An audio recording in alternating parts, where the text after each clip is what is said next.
Yo, hi guys, it's Gregor here from Greg's Court. So I heard the news that ESPN did a analysis about Luka Doncic defense here on the NBA Finals, especially from Game 2 if I'm not mistaken. So this is going to be pretty interesting. Why? Because ESPN is always talking about Luka Doncic in a negative perspective. Not always, but most of the time. And when I heard the analysis about Luka Doncic defense, I know it's going to be ugly. I'm pretty convinced about it. And if I'm not mistaken, they are not going to involve his injury problems during his finals, right? Am I right or am I right? We're going to find out. Let's check out now. Defense, look at this number. Luka was blown by on 13 drives that he defended in game 2. The most allowed by any player in a playoff game in the last 10 years. So let's take it to the court as I show you what he needs to improve on. So here his matchup is Jason Tatum. Did she said what he needs to improve on? What he needs to improve on. So here. Yes, she said that. Okay, that's kind of a fair statement, but of course, we have to acknowledge that we do not know the game plan of the Dallas Mavericks and we do not know the game plan of the Boston Celtics. And of course, I'm still waiting about the injury factor. Let's go on. Here his matchup is Jason Tatum. You reach, I teach. That forces the defense to collapse. And then here, one blow by leads to multiple as Drew Holiday is able to score. Again, here's the matchup. Tatum, he's just a little bit slower, reaches again. That forces a collapse on the defense. And then let's stop it one more time. I have to be realistic. Luka Doncic right now is not playing his best defense at all. He's standing too much up. His knees are not the way down they should be as a defensive position. He's just reaching. But the Dallas is playing kind of zone defense here as I'm watching and as I was watching the game live, of course. But yeah, what do you expect for this guy to do everything on the offense and also a great defense? It's a bit too much being injured, right? Anyway, let's move up on. Maybe we'll hear something about his injury, right? Then he's able to do and one, son. And last but not least, I love this possession if you're Celtics offense. He forces some contact. Unfortunately, there's another blow by. That's ball movement. Look at time and score. Second quarter, leading into half, trying to steal the momentum. And Drew Holiday was the guy of game 2. But all of the blame certainly does not fall on Luka's shoulders. Tough stat right here as well. Kyrie Irving has allowed nearly as many points as he has scored thus far in the first 2 games of the finals. And here's how the Celtics have slowed him down in the half court. So if you watch Kyrie, he initiates the offense here. There's great defensive. Kyrie is another problem. I thought it's going to be more ugly with Luka, but yeah, they showed 3 clips. Man, that's funny for me. So what? They based everything about 3 clips, 3 defensive plays on Luka that Luka defended? That's ridiculous, isn't it, huh? The game has 48 minutes. Luka have to play 43 minutes injured in 3 different places. This is horrendous if you ask me.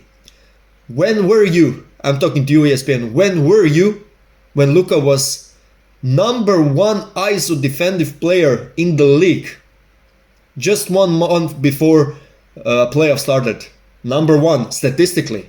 When were you when Luka Doncic was top 10 defensive player in a post-up situations? When were you?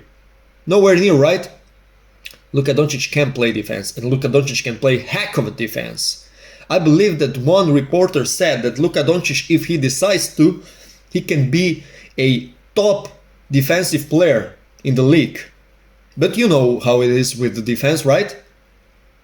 It's a matter of motivation. You cannot teach that much defense that you can or cannot play it if you decide it, if you want to. But right now, the situation is different. I'm not just stepping up for my guy, for my Slovenian guy, for the guy that I'm waking up in the middle of the night and cheering for. It's not just that. It's about thing that he is playing injured, that he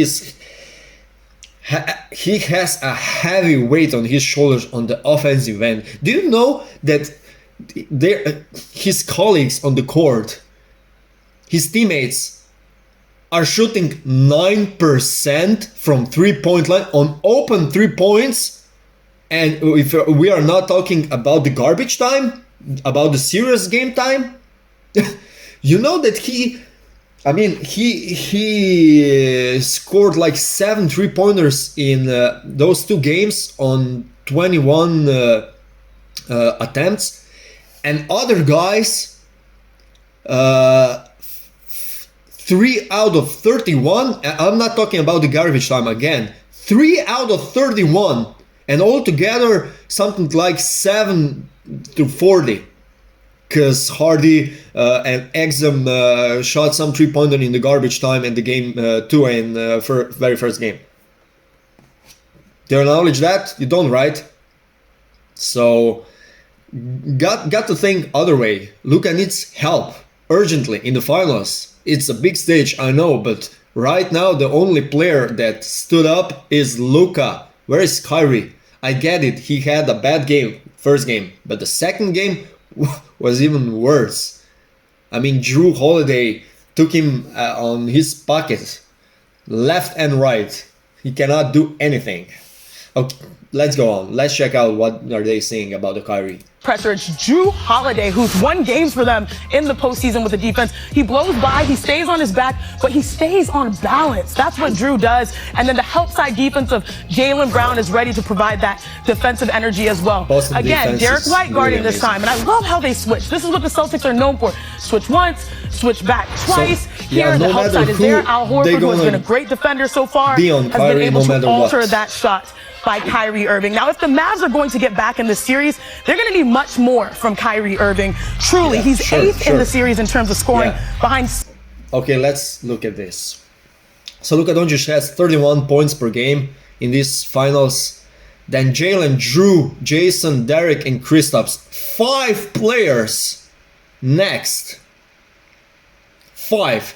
And then we have PJ Washington, and then we have Kyrie. So Kyrie is 1, 2, 3, 4, 5, 6, 7, 8th player by points per game with 14. This is something that is so unbelievably small. This is so below average for Kyrie. So he really needs to step up. I know he knows about it. I know he is aware of this, that he has to be better, definitely. But it's crucial. Next 2 games are crucial. If it's not going to be 2 versus 2 heading to game 5, then I think it's automatically for Boston. That's my opinion. Did we miss anything else? 6 different Celtic starters, as well as his own teammate, PJ Washington.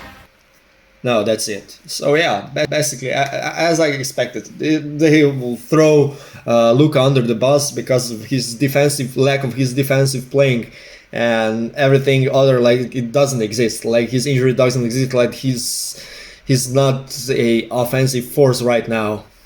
I mean, he's doing a heavy lifting on the offense. His shot selections are great. His percentage shooting is great, and now all they're seeing is lack of his defensive playing. That's they should go at others at Mavs team. Man, what are they doing? What are their contribution? It's none. The criteria of ESPN is sometimes like, what the hell are we doing here? I mean, for real.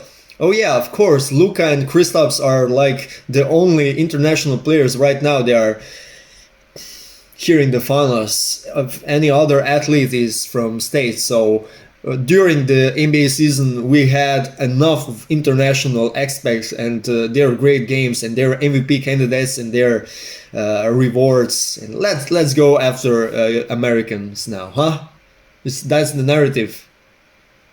I don't know anymore, guys. What do you think about that? Come on, comment down below. And of course, if you like that analysis, make sure to subscribe to my YouTube channel.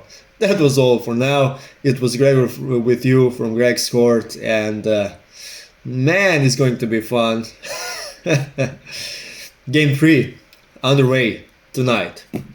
Let's go Mavs. Let's go. Man.